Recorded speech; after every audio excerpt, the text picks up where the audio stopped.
पेन्हले रहतो बरदी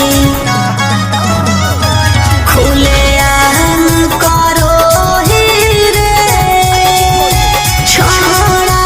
गुंडा गरदी ले जाई तो कहियो उठा के जे पेन्हले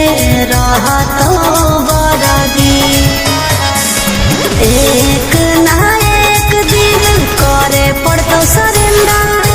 बनो ही जे शेर तोरा बनाए देतो बंदर 12 बजे चलो बलंदर ओकर बाद मचो हो भंडर जेकर बारे में बोलो ही